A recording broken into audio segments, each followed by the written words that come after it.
Okay, so this is the official start of our farm tour. Some of this might be a little bit repetitive from what we discussed last night. This is the birthplace of Seed to Sill. Welcome to St. Mary's. This is the little farm that started it all. So again, when you're down at the convention center in Salt Lake and you're seeing all the lights and the sirens and the smoke and the mirrors, just remember it all started right here. These are our humble beginnings of Young Living. This is where Gary brought the seeds from that he planted in Spokane in his backyard that he brought from France in his cowboy boot. That's why we have the logo that we have for the St. Mary's farm, right? Everything that we do is based on population plants, not clonal. Does everybody understand what that means before we go into the greenhouse? Population. To do population plants, we have to go out and gather the seeds every fall. So we don't start in the spring on this farm. We technically start in the fall because without the seed, we wouldn't be able to do anything in the spring. The reason that we do population versus clonal, if we go out in this field behind us here that's full of lavender plants, and I took cuttings off of one plant and I grew 10,000 plants off of that one cutting, all of those 10,000 plants are the same. Are any of you in this group the exact same? No, what you get sick by, she might not get sick by, right? Correct. That's why we want to do that in population. On our plants, we do population. One of the reasons is that if a fungus was to enter this field and the plant that I took all of them cuttings off of was susceptible to that fungus, we would lose the entire crop. Whereas by doing population, we might only lose a percentage of that crop instead of the whole field. The other side of that is we want as many constituents as possible in our bottles of oil, correct? That's why we do it. If I take the cuttings off of one plant, that bottle of oil only has one plant inside of it. Whereas right now, you're going to get 10,000 plants per acre in that bottle of oil. That's how many plants we have planted per acre, is 10,000. Total of 200 acres, 130 planted. So that's a lot of plants, right? We have 5 resident beehives on the farm. So as we discussed on our way up to the labyrinth, we have that monarch way station. Of course, that's to benefit the monarch butterflies, which are threatened. That's also a bigger help to our native pollinators in this area. So with the monarch way station, we planted milkweed, which is an attractant to the monarchs. We also planted about 40 species of local plants to attract the native pollinators. When we talk about beehives, they're very, very important. Bees are vitally important to our operation. Unfortunately, it's not these guys that make or break our operation. This is for honey.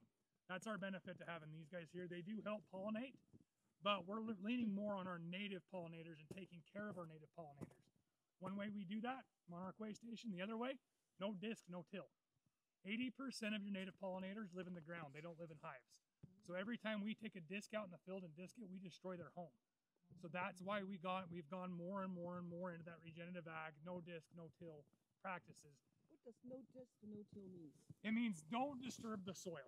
Every time you run a disc or a tiller or a piece of equipment through the soil, not on top of it, through it, you're releasing carbon and nitrogen back out in the atmosphere. So that is nutrient that you want those plants to take, that every time you turn that soil, you're just losing it. So the less you can disturb your soil, the better off you are. And since how we're already on the conversation of regenerative ag right now, with regenerative ag, we lean heavily on the cover crops on this farm because of both monetary reasons, because organic fertilizer is super, super expensive. But alfalfa seed is not expensive. Alfalfa will grow a great big taproot. It'll go about 4 feet in the ground and it'll unlock nutrients that otherwise would not be readily available. Alfalfa will also pull nitrogen out of the air and put it back down into the soil. Another cover crop that does that is common vetch or hairy vetch. It has the potential in an ideal situation to pull 200 pounds of nitrogen out of the air and put it back in the soil per acre. So that is huge. 200 pounds of nitrogen for us to purchase it would be really expensive. Then we'd have to pay somebody to go put it on the field. And we would have to make sure that it's organic and non-synthetic because we don't use any synthetics in our process. So what I was explaining as we were walking around the pond there is that all of the irrigation on the St. Mary's farm is done with rainfall or snowmelt. So this pond right here is the most upper of our 4 irrigation ponds. So to get this water on the fields, this water will eventually make its way to the pond that you guys came past when you came through the gate. That's where our pump is. We do not use any city water, obviously, because we don't have access to it. And we don't use any well water because of the expense to pump well water. When Gary was looking for the land to purchase his first farm, his drive was free of city pollutants and untouched by man. We are still as close to that as we can be today. We're 30 minutes from the town of St. Mary's, which has very little city pollutants. We're an hour and a half from the bigger town of Coeur d'Alene, and we don't use anybody else's water other than what Mother Nature has to offer us. 4 years ago, when we really started to dive deeper into the regenerative ag, that became our philosophy on this farm. You constantly hear farmers say, Mother Nature is a terrible business partner. I heard that my entire life growing up being a farmer. Of course she is, because anybody would have a terrible business partner that you want to butt heads with every day. So instead of butting heads with our business partner, now we work with her. And it works out a lot better. It allows us the opportunity to be more readily ready for whatever she has to offer to us, because no season is identical. So to end last summer to think we're going to have another 365 days of identical weather is not realistic. So we don't plan for that. We plan for the worst case scenario and then adapt and overcome as things come at us. Can you talk more about the Regenerative Act? Into what capacity? Because I could Just ruin the maybe whole farm briefly, tour. Like what it is. Ooh. Like what it is. So regenerative ag in a nutshell is working with Mother Nature. It is a symbiotic relationship of where what something takes, something else is giving. It's not about putting inputs into the soil. It's not about disking the soil. It's not about making the plants do what you want them to do. It's about doing what they naturally want to do. That's what we do here at Young Living every day. We just recently got our organic certification on this farm last year. In doing that, it drove me absolutely nuts, because we are so far beyond organic in Young Living that it's almost embarrassing to even have that seal on our products. The only reason we do it is because you folks need help selling our products. Seed to seal does not mean anything to somebody that doesn't know what it means. We need to open that door. How do we do that? USDA organic. That's as close to seed to seal for the common commercial industry. So that's why we did that. Now the St. Mary's products in 2025 will be stamped USDA organic on everything we have. Rain and the snow to melt from the mountaintop in order for us to get water, right? What if it doesn't? How often is this a place that rains in the summer? Yeah. It does. Yeah. We typically get rain up into the first part of June. And then it stops raining for July and August, which is actually a benefit because we can't harvest when it's wet. One, we can't harvest the plants when they're wet because it affects the cook process. And two, if our soil is muddy, we don't want to take the tractor out in there and make a mess. So it's actually a benefit that it stops raining in July. August, we're pretty dry. And then by September, we usually have pretty good rains again. Okay. So my next question is, so do you have like built-in pumps that would pump this pond, the water from the pond, and water the plants? How does it work? We have one pump and 4 ponds. Everything else is done with gravity. So it's called a siphon. So actually behind us here, if everybody will turn and kind of follow me, I can show you.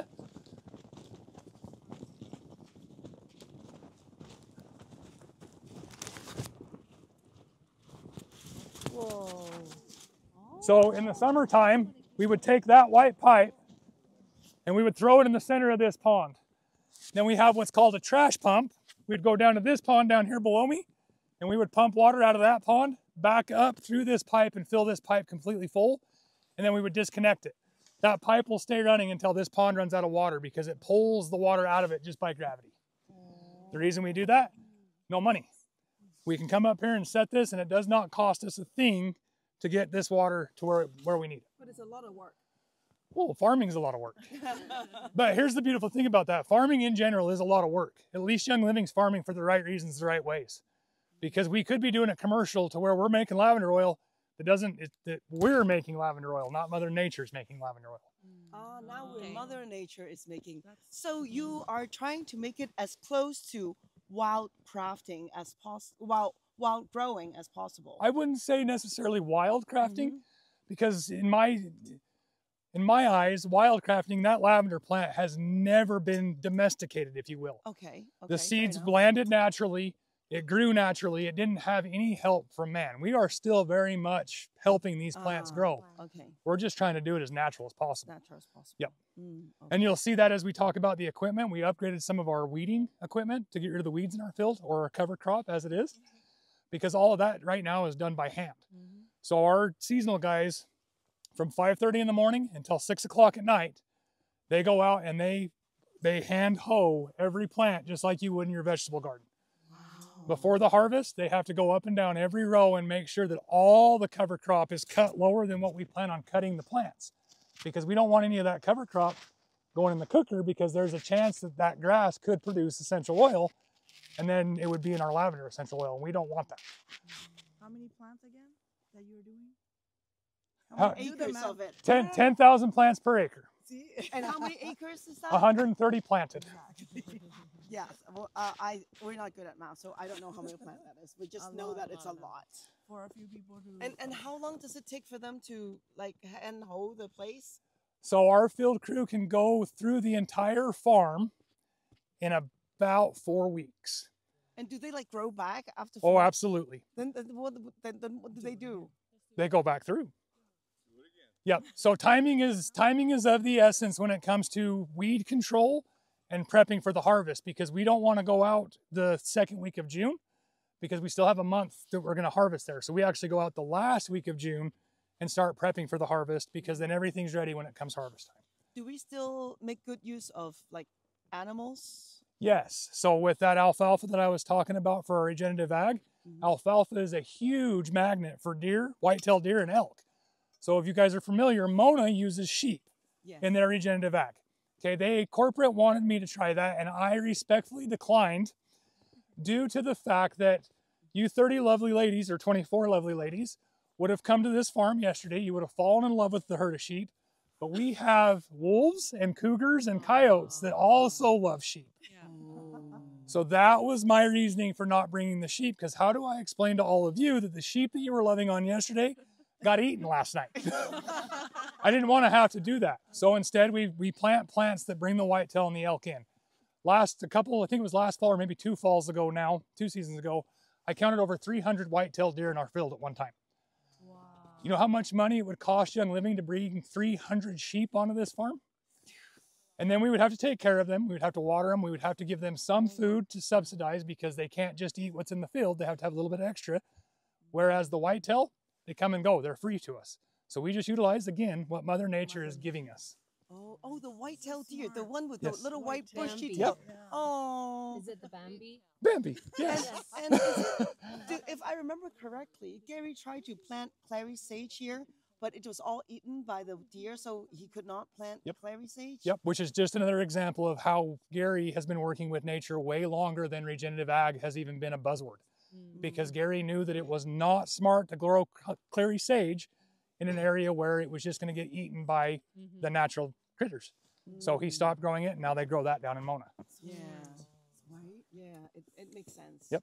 That makes sense. So where I've already said we sit within the tribal boundary, our ponds actually serve as sediment catches, because you'll notice up here that they've logged all that. So when they went up there and logged all that, they took all the vegetation off of it. All that topsoil wanted to go to the drainage, to the streams. Well, by having our ponds here, we actually caught all that topsoil and stopped it from going into the waterway further on down past us. So it was a huge benefit to have our ponds. Excuse me. Oh, you're fine. You're fine. You're fine.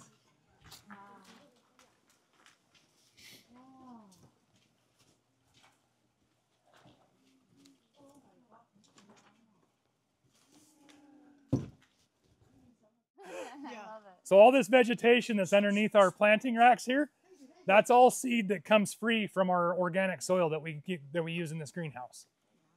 That's all volunteer plants. That's a plus. Oh yeah, great ground cover. So nice. Why would you need a ground cover? Because uncovered soil is not healthy soil. And that's the easiest way to think about any soil. If you can see it, it's unhealthy. Soil does not want to be bare. Soil wants vegetation. Water retention, it gets too hot if it doesn't have any vegetation on it from the sun. There's medicinal benefits to clover too. But it also looks really beautiful. But we will never ever grow clover in our fields ever again, because it is highly invasive. What do you mean?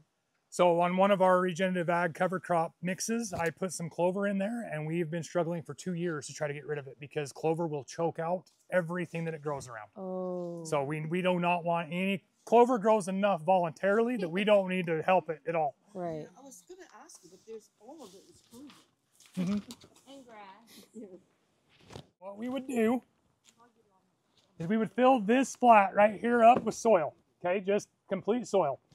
And then we would take our seeds. I don't know, excuse me for 1 second. So I thought I had some seeds that I could show you. Unfortunately, we don't have any up here right now. So to start the process, we would fill this all the way up with soil. And then we would take our lavender seed or Melissa seed and just sprinkle it across the top of the soil. Does anybody in here garden?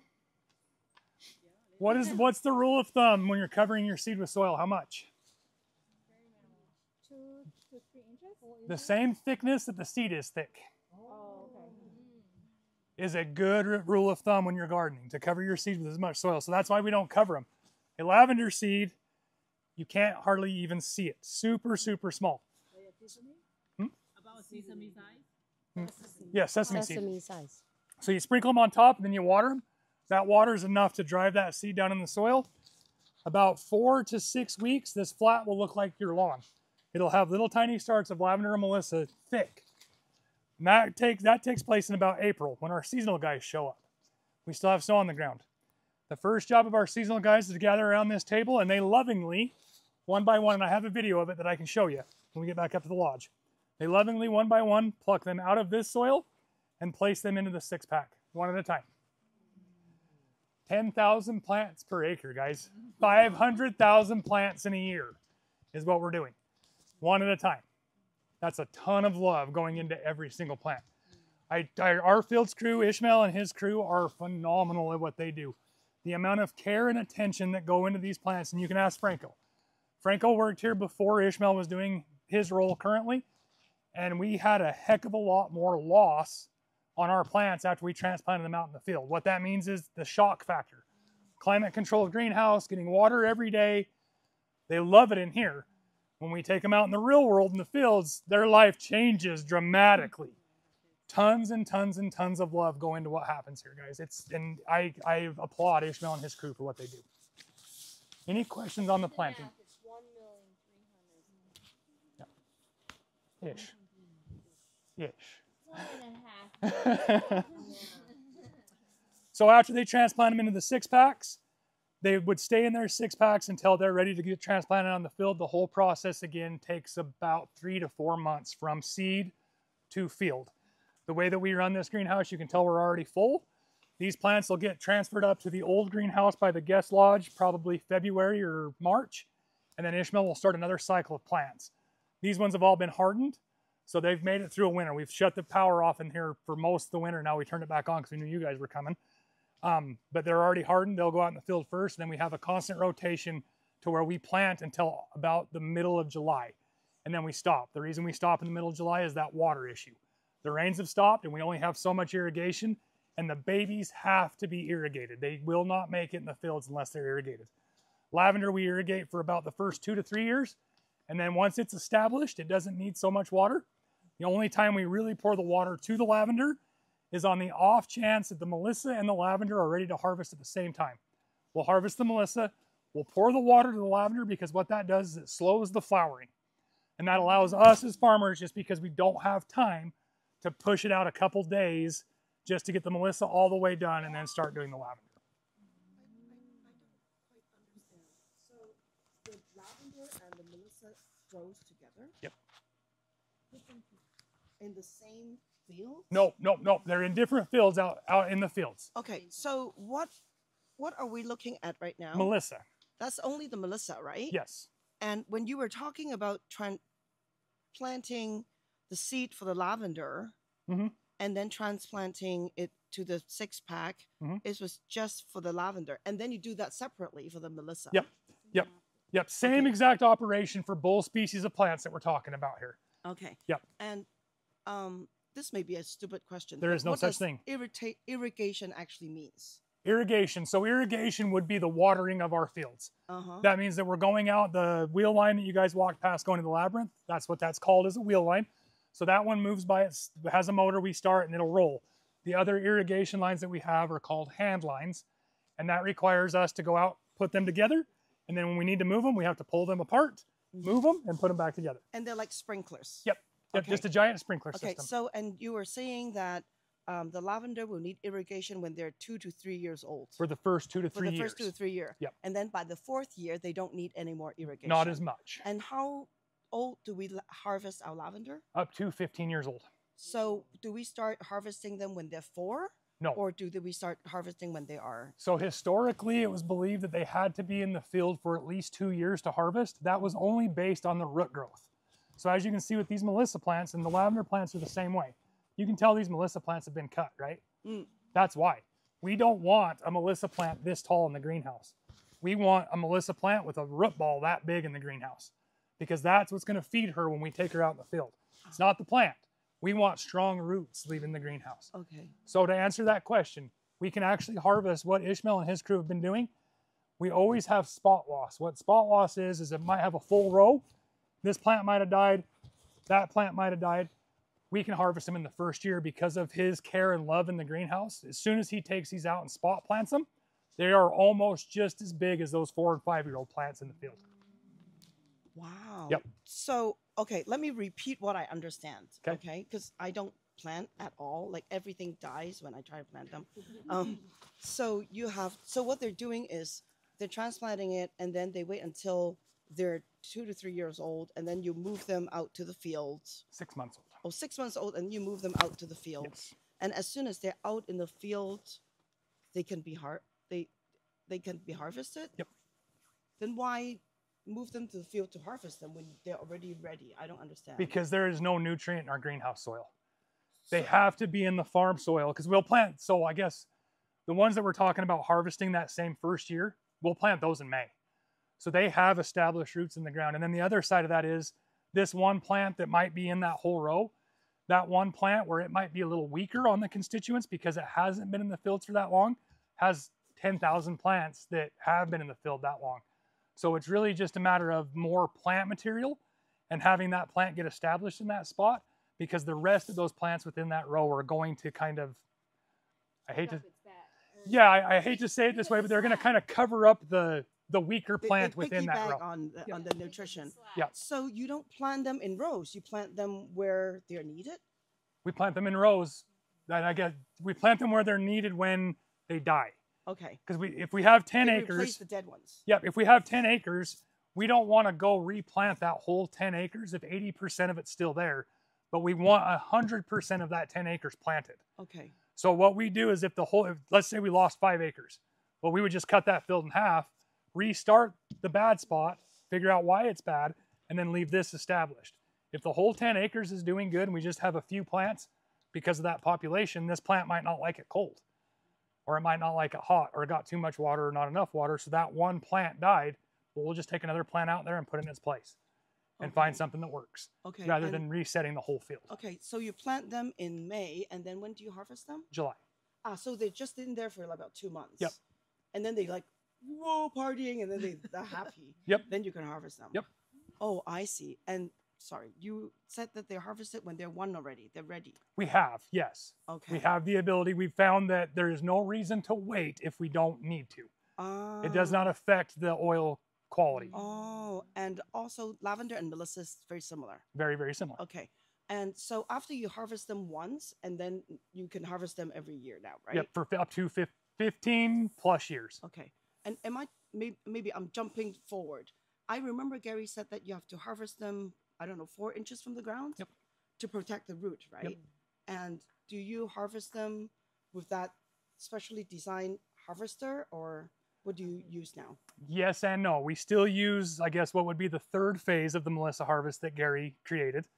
But 2-3 years ago, we got the Benino. 4? It's been a long time, hasn't it? 4 years ago, we got a piece of equipment from Italy that we actually use to harvest the Melissa now, because it is a one-man operation rather than the entire crew. And it's really fast. Yeah, and I can do 15 miles an hour instead of a mile and a half. Oh my God. Compared to when they were hand harvested. We'll show you guys all the harvest Okay. equipment from phase 1 to phase 2 to Okay. phase 3 of the Melissa harvest, and we'll show you the original lavender harvester as well. Thank you. Yep. Any more questions on the planting? Who wants to transplant? Okay. So those square pots there, like I said last night, if you want to take a plant home, please don't transplant the one you want to take home if you're just going to knock the soil off of it to get it on the plane. If you can keep the soil, feel free to plant it in soil, so that way when it wakes up, she's got a lot of nutrient ready for her. I have another question. Yes. Sorry, I have a lot of Go. No. So these are from seeds, right? Yes. Then what is this thing that is sticking out? So that was when the Melissa plant grew last fall. Izzy came in here with a hedge trimmer and cut it. They're growing roots more than the plant. So they are brought in from the farm? No. From the field? No, they've grown from a seed, grown up. Ishmael's cut them, Oh, okay. and then all of that energy is forced back down in the roots. I understand now. So how long did it take it to grow and then cut? These ones have been in here for about 9 months now, but that's why we shut the heat off in here so they'll stop growing. Oh. They think it's winter just like the plants outside think it's winter. They don't know any different. Yep. Oh. And that's why you're seeing the babies now, is because we knew there was a group coming this week. So we had to turn the heat up just a little bit and everything came back to life. Oh. As well as the sun. As soon as the sun comes out, it's about 100 degrees in this greenhouse and it'll start to rain. Are you going to turn the heat off again? Oh, Ishmael probably will next week. So that is the root system that we're looking for there. So if we weren't to cut the top off, we would not have nearly that many roots. All you would have is these little finer hairs because all of the energy is going up, not down. I have another question. Go ahead. So, so we have Melissa in the field and lavender in the field, and we only need to replant them when they die or they don't make it or whatever, right? Mm-hmm. But you've got all this. So what do we do with them if they're sell all them. healthy and they don't die? Huh? We sell them. Oh. So let me tell you a story about a corn farmer, because I like storytelling. There was a corn farmer that had record corn. One year he started selling his seeds, and his neighbor said, "Aren't you worried that all your neighbors are going to have record corn too?" And he said, "No, mine's already the best. Why would I want my neighbors to have the best too?" So there's already people selling lavender plants in St. Mary's. They weren't selling our lavender plants. I do not want any commingling of lavender in Benoit County. So I have a contract with the local feed store that we supply them with all of their lavender for the season. Because that way, if somebody up the road from me plants lavender and one of our bees goes up there and gets pollen and comes back down here, we're not going to get a hybrid. It's all Lavandula augustifolia. And how do you make sure that nobody does weird stuff around this area? As far as? I don't know, grow lavender, some hybrid stuff. I can't control that. Mm. All I can do is give them a better lavender plant that will survive better here, because that is the issue. That's how I got in cahoots with the local feed store, was they would sell lavender plants to people, and within 2 to 3 weeks, they were coming back saying their lavender plants had died. We have lavender that's established here for 30 years. I know our lavender plants love to live in St. Mary's, Idaho. Oh. So let's give a good species of lavender plant that's hardy, because that is the other unique thing about our lavender plants. It's Lavandula augustifolia that came from France, but we sell our oil as a separate oil because it's so unique. We have 30 years of evolution for our lavender plants here. That's what Seed to Sill has offered us. And that's why it smells different. Yep. We have lavender plants that love the cold, that can deal with the moisture, the higher humidity. Whereas if we took our plants down to Mona, they probably wouldn't survive. Mm. I was lucky enough, my very first year as the farm manager, we had this entire greenhouse full of lavender, just lavender, no Melissa. Nicholas Landell, who is the owner of the farm that our seeds came from, right? That's how it all got started. Nicholas Landell was walking through here and he said, "Cody, when did we start cloning our plants?" And I said, "Nicholas, you know we don't clone our plants." And he says, "All of your lavender plants have evolved to be identical because it's what works in this area." Oh, wow. So if you look at our lavender, there's not very much change from plant to plant, because for 30 years we've been collecting seeds off the only plants that we can. Those are the ones that live. We can't collect seeds off plants that die. They're the survivors. So we get Yeah. the seeds, those genetics get passed on to the next ones, because again, we're not cloning its population. So we take those genetics and pass them down. Then those, out of those survivors, we take those seeds. And eventually you're left with the lavender plant that loves to live in this area, with all of them having very unique genetics within each other. Yeah, the best of the best. Yep. So tell me the difference between, other than the difference between the St. Mary's lavender that you talked about and the one that is grown in Mona and France. So in our bottles, the lavender that we get from the shop, would you know, it says lavender, right? Our bottle says lavender. It doesn't say St. Mary's lavender, because we can only get that here. Yep. Do you know that if they mix it together, do we get in the bottle of our lavender? Is it from all the different It would be farms? from Mona and France. And from Mona and France. Yeah, none from St. Mary's. Ah. Every drop of lavender that has been distilled for the last 4 years has been labeled St. Mary's lavender. Ah. So everybody familiar with the brain power blend? Yes. Okay, has everybody heard my little spiel about how 4 years ago when I took over, there wasn't very much planted in our fields? When Ishmael and I took over, when I took over as the farm manager, Ishmael took over as the field supervisor, we only had about 30 acres of plants planted. Okay, so we're 100 acres heavier now. They had taken St. Mary's out of brain power. Rex Kidman, everybody know who Rex Kidman is? I will explain. Familiar? Okay. Yeah. So Rex Kidman came to me and he said, hey, do you know why we took St. Mary's lavender out of brain power? And I said, I didn't know what went into it. That was the only blend that Gary specifically called for St. Mary's lavender to go back into. Starting last year in about July, we got the St. Mary's lavender back into brain power. So it's the original recipe again. They're just not going to advertise it like they did Valor because it doesn't have near the story. We just had to get our stuff together, if you will. Just gently pull them apart if you can.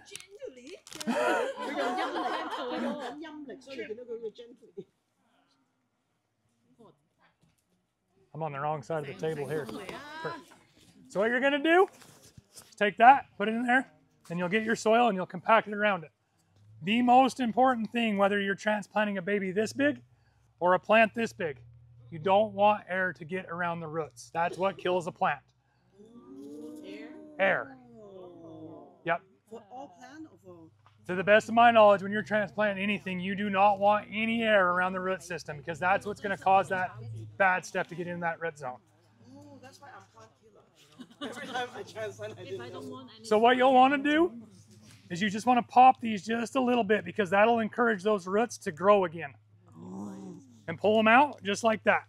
Okay, so you're kind of hanging, put it in, and you'll take that dry soil and you'll compact it down in there, and then once we're all done, I'll come back up here and we'll water all of them collectively. Okay, if you're taking a lavender plant home, or if you're going to get some seed paper that has the seeds in it and you're going to start them off seeds yourself, we've already explained that process. Once you get your lavender plant, they like drainage, so if you're going to, I recommend putting them in the soil if you can, by putting them in the ground. Get them grounded. They love to be grounded. Over-X your hole, fill it up with about that much, dig it deeper than you need to, fill it up with about that much gravel, then put your soil on top. That way, if you overwater it, the water can go in the gravel. If you're putting it in the pot, same thing. Put about that much gravel in the bottom of your pot, and then put the soil in. That way, if you overwater it, the water can actually get away. To trim and to tend to your lavender plant outside of that, let's pretend for a second that this was the plant you had. I would cut it right there. That's the only thing I would cut on that plant for the first year. Then the next again year, she's going to get bigger. The whole idea is you want your lavender plant shaped like a dome. That encourages that tall sprig growth right there. So that's why we only have one sprig on that one, because that's all that grew, was one. The more shoots and sprouts you can get, the more sprigs and colorful it's going to be. So to do that, you would, if this was a big lavender plant, I would come in just like that at the base of the plant, and I would pull her hair straight up in a ponytail and cut it. And then everything would just fall right back down to where it belongs. Oh, wow. Okay, so when we talk about the seed distill process and us collecting seeds in the fall, as you notice when we walk around here, the labyrinth is a good example of that. We have lavender plants and melissa plants all over this farm that aren't in the fields. Those are our mother plants. You'll see a really good example of our seed bed on the backside of the distillery when we get down there and talk to Josh. But that's exactly how we harvest our lavender plants for seeds. We do it all by hand. Our fields crew goes up, take it, and they take a hedge trimmer and they actually tie it with a string and cut just below the string. Now all the sprigs of lavender are tied together with a string, and that plant is being encouraged to grow more and more sprigs. So every year you do that, it just gets better and better and better. And how do we collect the seeds? So the way we would collect the seeds is we would bring the same lavender that we're distilling today. That's how we got that lavender, was to collect seeds out of it. When there's no plants in here, we lay tarps on all these tables, we bring it in here, let it dry, and we shake it out on the table. All by hand. There is no seed gathering machine, there's nothing like that. So all the seeds are gathered by hand. I have probably, if I had to guess, probably 80 pounds of lavender seed in my office that's been hand collected. Some of it dating back to as far as 1994. Wow. Do you date them? Huh? Do you date them? Do I? Oh, absolutely, we date them. We study the seeds too? You bet. We actually did a huge seed bank study for this farm 5 years ago. Yes, 5 years ago now. We were in the middle of being ready for harvest. Unfortunately, we were installing a steam generator in the distillery and the parts got delayed. So our harvest therefore got delayed. To save the harvest and make the most of it, we did a ton of mini distillation cooks. We tracked where we harvested those plants. We annotated what oil we got out of those plants, collected seeds. Obviously, we can't collect seeds off the same plants that we cook, but geographically, they're pretty close to each other. Collect those seeds. Now we're on the 4th year of seeing if those mother plants, when we start babies from their seeds, if they produce the same kind of oil. What does the genetics play into the oil constituents? That's what we're trying to find out. Wow, amazing. Thank you. Question. Yes. So if I planted my lavender on the ground, so how am I supposed to collect the seed?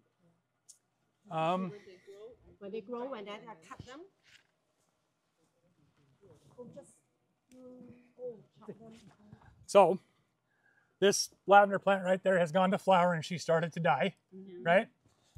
I would let it dry more before I tried to do this for seed gathering. But you just take your flowers and crumble them because every flower should have at least one seed in it. I don't know if this one's going to. Oh, okay. Because it's a greenhouse flower, so she's not nearly as healthy as outside. Right there.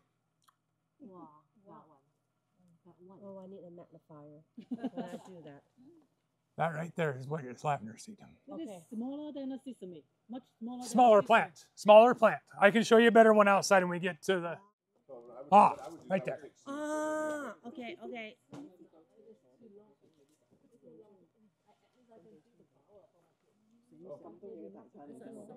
Reason you've probably never seen a flowering Melissa plant, we harvest before she goes to blossom. Do you know why? Just like any good mother, as soon as she starts to produce a baby, all of her energy goes to the seed. So once that blossom starts, that's when that seed development starts. So we try to get into the fields at about 60 to 70% blossom on both the lavender and the Melissa, because that is the most energy that's going to be in the top of that plant before she gives everything she has to her babies. I was actually lucky enough 2 gold retreats ago, I was given a spill in front of the old greenhouse. I invited the members I was talking to pluck a Melissa seed, which I invite you to do, turn around and do the same thing right now. Take one of those Melissa seeds, roll it up in your finger and smell it. It should smell like Melissa. Well, I did that to a plant that was behind me that wasn't harvested, and it didn't smell like anything.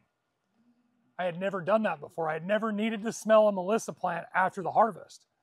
That's why. They completely lose their smell after they start producing a seed. The Melissa plants that we cut, I had them smell that one. It smells just like our bottle of Melissa. So that was actually the first time I had ever realized that even the Melissa plant loses its smell when it starts creating the baby. Interesting. Yeah. Same way, we let it go to flower, then we go in and we cut it, we let it dry, and then we crumble it up. So there will be part of the field that is just for seed collection. No, we have seed beds for that. So like on the back side of the distillery, I'll show you where it's at. But the Melissa does phenomenal there because typically all season long we get dew on this farm. So our metal roofs collect the dew. All that water runs into our seed bed, and then as soon as the sun comes up, all that heat's bouncing off a white wall. So Josh's seed bank down at the distillery actually gets about that tall sometimes. So does it mean that that seed bed is where you collect all your seeds from those plants? Yep. And you don't harvest those? Nope. They are just purely for seeds? Purely mother plants. Oh, Yep. That's what a mother plant is. Yep. Oh, so you got mother plants all over. All over the farm. All of our landscaping is done with mother plants. We've got Melissa and lavender everywhere outside of the fields because we need seeds every year and we harvest before it goes to a seed. Oh, so the field that is for harvesting, Yep. and then the field that is not for harvesting, they're all for mother. Yep. So like the labyrinth that you guys walked through, that is one of our biggest seed beds that we have is the labyrinth because it's already there and we don't harvest it because we want to be purple year round. Then in September, when our tours stop and people stop coming around so much, that's when we go harvest everything at the labyrinth and collect the seeds off of it. Interesting. Yeah. Genetics by pollination, because that's actually what produces the flower is the pollination. So we don't necessarily need to gather a whole bunch of different plants to get those genetics. If Mother Nature is doing it for us, the bees are creating that passive genetics for us because that's how the seed is created. A male flower and a female flower combination create that seed.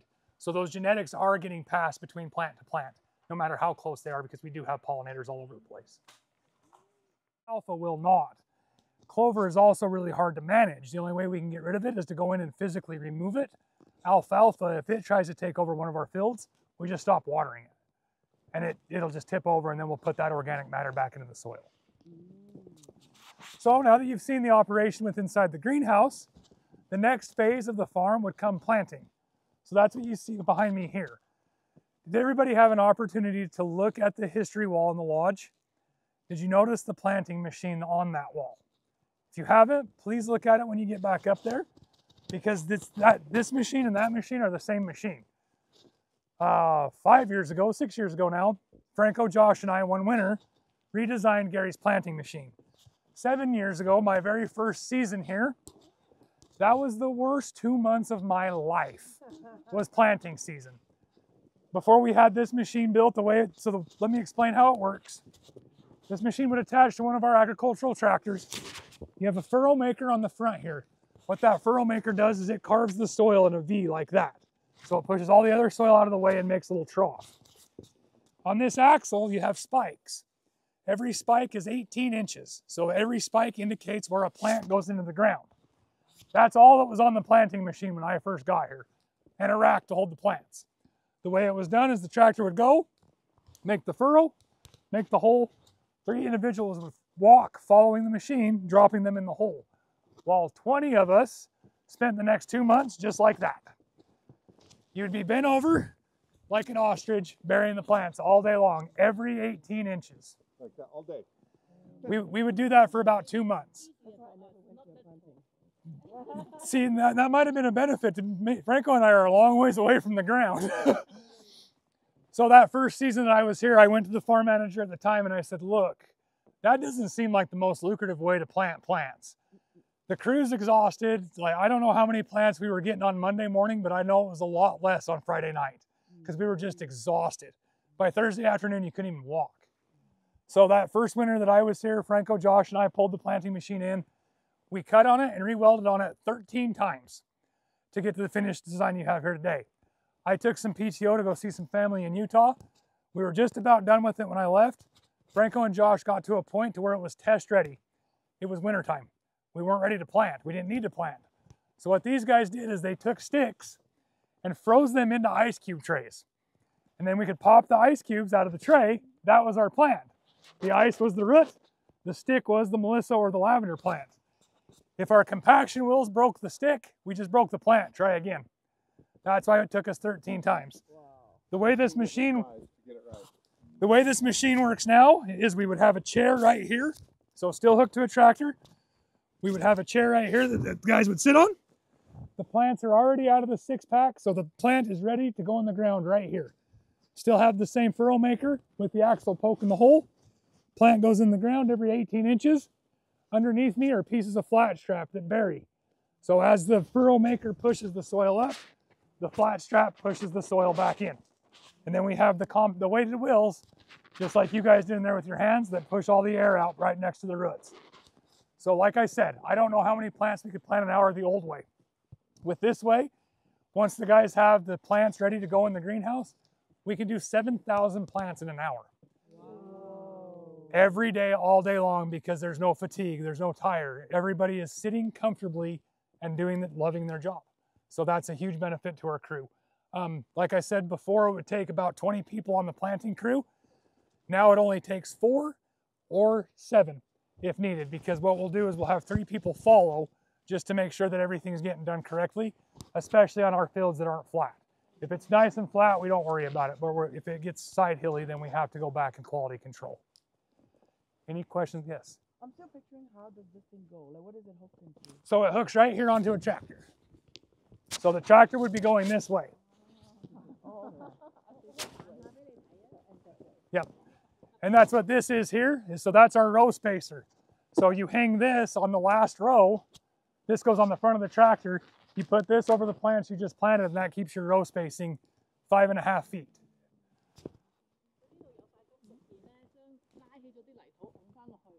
個碌經過嘅時候咧，就擲翻實啲泥落去嘅。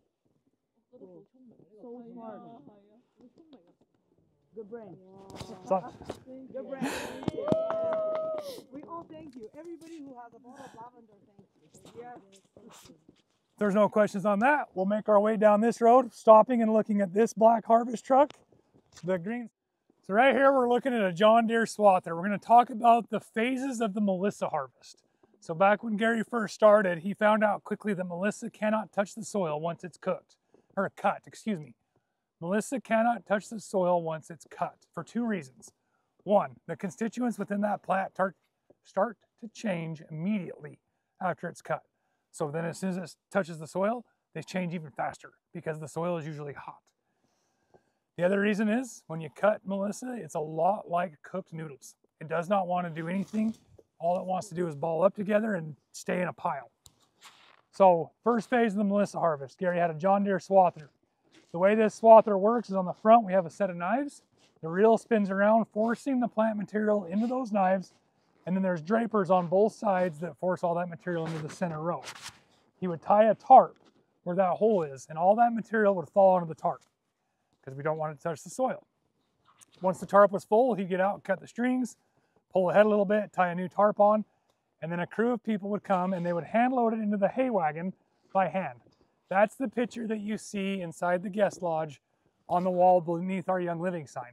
That is what they were doing. They were cutting Melissa and hand loading it into the harvester, or into the harvest bed, excuse me. Phase 2 of the Melissa harvest.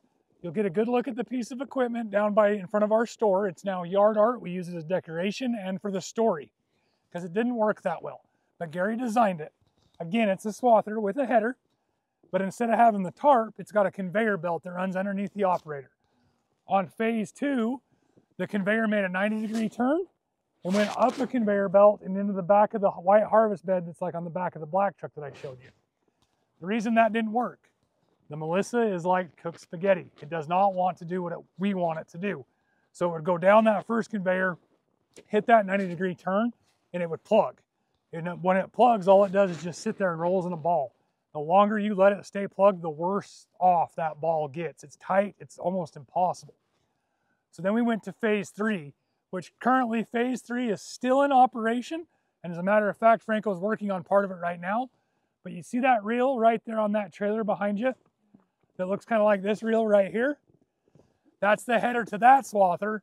And instead of making the 90-degree turn underneath it, it goes straight out behind the machine. And that's the reason for that hopper on the front of the harvest truck. So the material takes a ride down the conveyor belt, falls in the hopper there, goes up the conveyor belt, and then into the harvest bed, and that's how we transport it to the distillery. That was a great plan, and it works phenomenally with a few exceptions. It's extremely slow because we're doing 3 rows at a time, and you have to keep the swather and the truck in unison the entire time you're harvesting.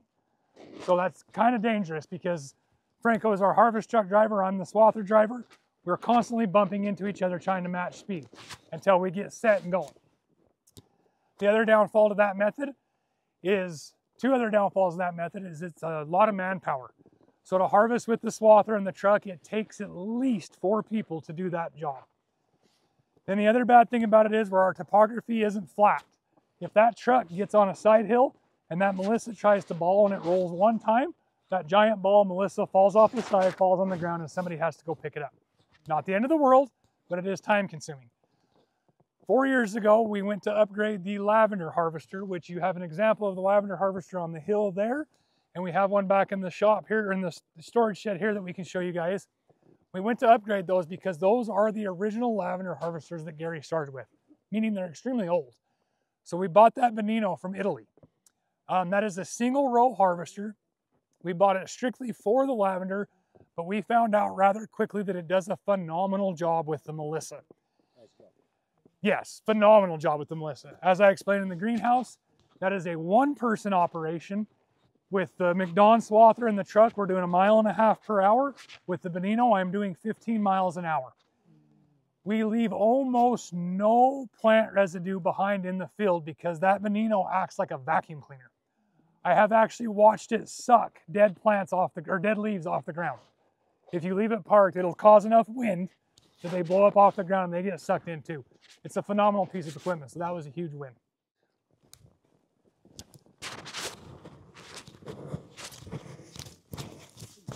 That's got a draper in there, so both drapers move to the middle. So all the material that falls, all of it gets piled up in the center.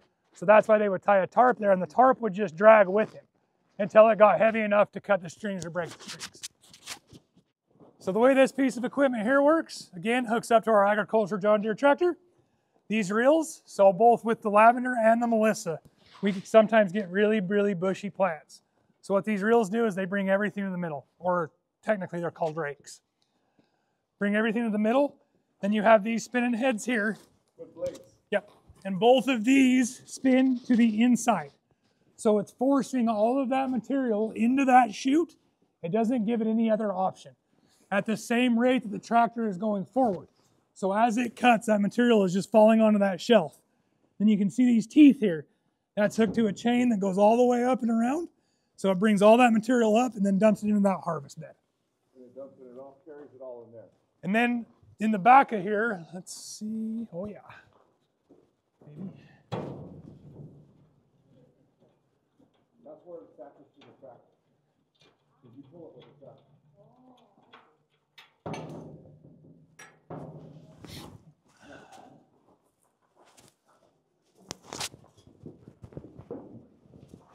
So all that material will then come up this chute.